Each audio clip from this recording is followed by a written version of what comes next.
Hello, everyone. This is Tiffany from Bethel, and I am excited to share the Daily Hope devotional with you today. This is based on Pastor Frank's teaching from this past Sunday, titled Living a Generous Life, on our Living on Purpose series that we've been talking about. So, if you haven't gotten a chance to watch it, I recommend that you do. I think you can go to social media, our Bethel social media, or bethel.org to find the sermon as well and find it from there. Now, one of the points that Pastor Frank made was living a generous life takes humility.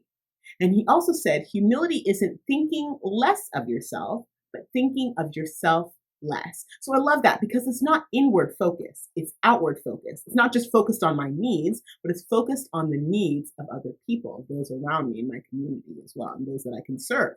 Now, one definition of humility is a modest or low view of one's importance. A modest or low view of one's importance. Jesus had it, and he invites us to do the same thing with it. But the opposite of humility is pride. Now, the Bible warns us of the destructive powers of pride. Pride comes before the fall. God opposes the proud.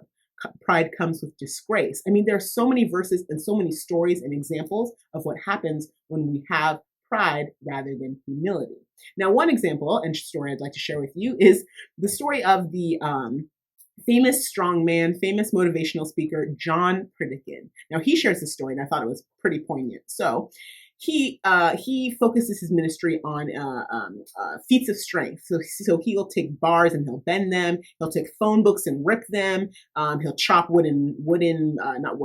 cement blocks or ice blocks. He'll just chop them with his hand and break them, or with his elbow, with his arm and everything. He'll take a frying pan and he'll roll it up like a burrito just because he's super strong, right? So he's well known for that. And then afterwards, he'll share how Jesus is his ultimate strength and helps him overcome challenges, just like he was able to do with these bars. It's Jesus is the source of everything. So that's kind of a quick synopsis of who he is.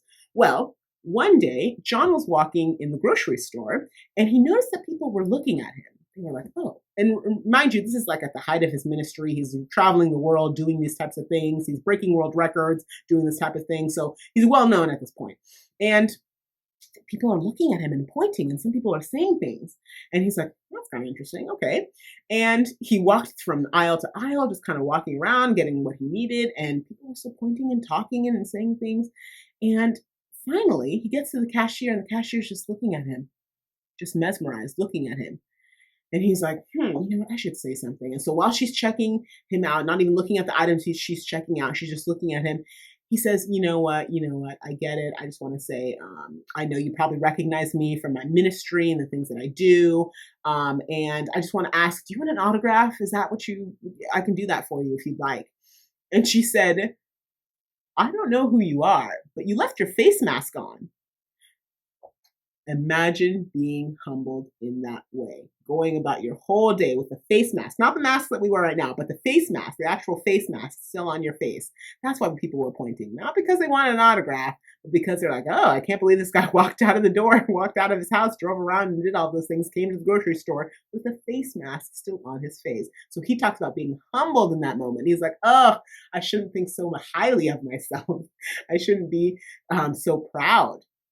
And I bet anything that we have felt the same way. I know I have. I've been humbled before. I've replaced my humility with my pride, and that's overridden it and gotten in place of where it should be. Have you had that happen to you? Now, it's amazing because living generously invites us to live in humility and not in our pride. In fact, 1 Peter 5:5 says, all of you, clothe yourselves with humility toward one another because God opposes the proud, but shows favor to the humble. Now, this verse says toward one another. I love that because we get to do this in the context of relationship.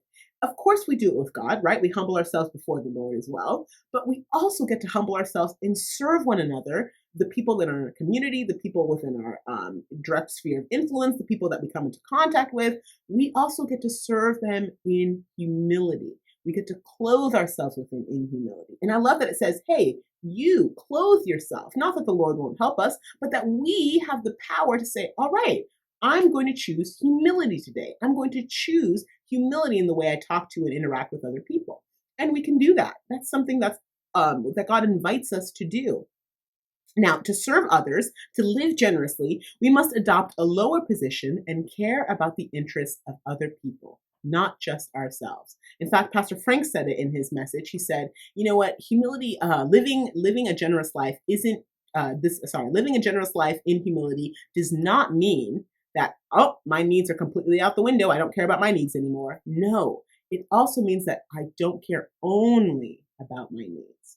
My needs are not the only factor that I consider, but other people's as well. Now, we are invited to live generously for others in Jesus' name by first humbling ourselves.